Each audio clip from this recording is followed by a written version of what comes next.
I'm Sergeant Major Gary Schoolfield. I am the Senior Army Instructor of JROTC here at Cheyenne, and I'm also one of the members of the Father and Father Figures team. Can you please tell us how Father Figures benefits the school? Yes, but before I tell you about the benefits, I want you to understand where Father and Father Figures first began. We are a Title I school. For those who don't understand, Title I means that more than 51% of the student body receives free lunch. So we're Title I. Our principal, Dr. Zachary Robbins, decided to take about a team of 8 teachers to the Title I conference. This one was held at Salt Lake City, Utah. He gave us a mission of going and finding out what other Title I schools do for their success and bring something back to Cheyenne that we could use.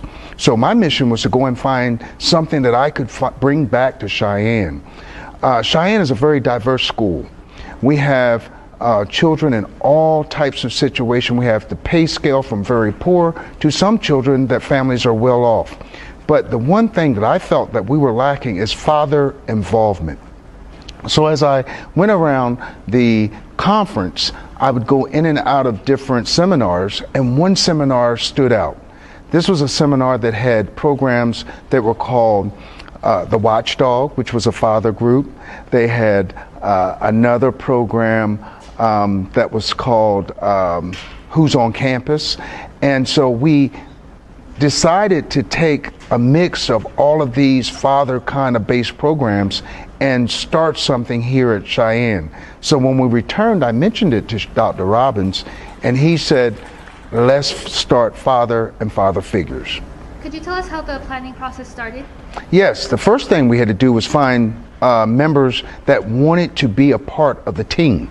So Dr. Robbins used his expertise and found 4 other staff members that he knew would fit well.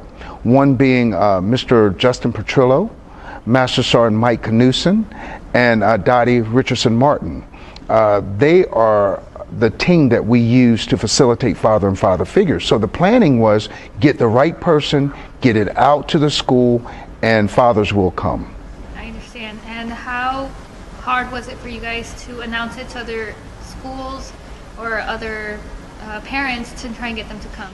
Well, the problem is that we're a 24/7 city.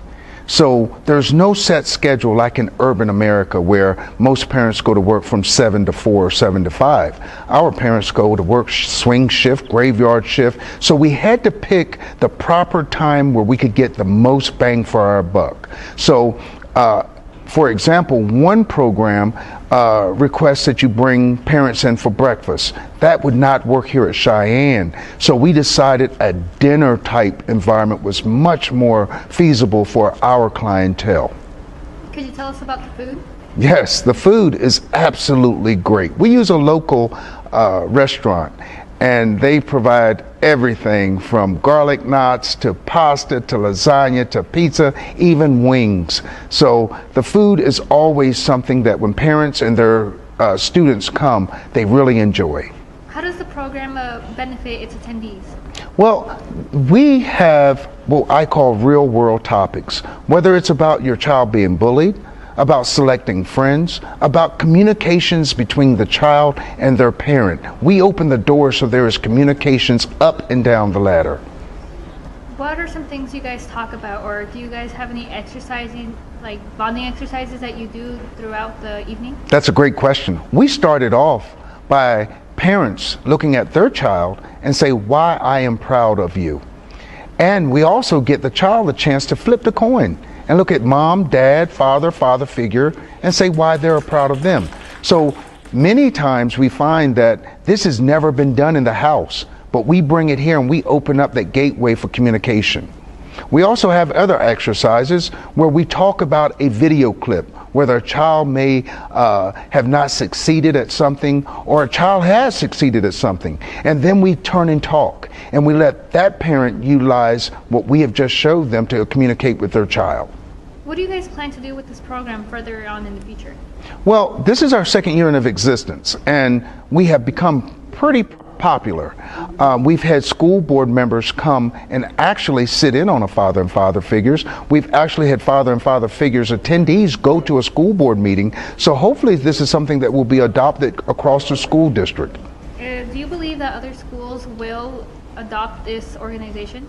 Well, I hope they do, and if not this one, then something else, because we know most of the time when you see a child being brought back to school by a parent, it's usually the mother. And I'm a firm believer, if you use the mother, the father figure, all together, we can establish a bond and a team that will help a child's success. Do you know when the next date is for your next meeting with father figures? Yes, our next day is the first Monday in March.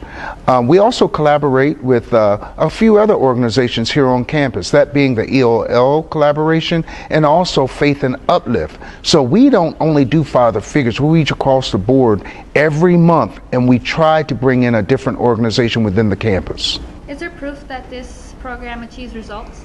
Yes, very much so. Parents come in and we actually have an agenda that we talk about what's going on, current events and upcoming events. So one parent, for example, stated, I didn't know that report cards came out during that date. And it also gave the parent an opportunity to go on to Infinite Campus and see where their child was. So we know, giving them a heads up, as we call it, on what's going on with their kids' education, with progress reports, they take that and ensure that their child is on path.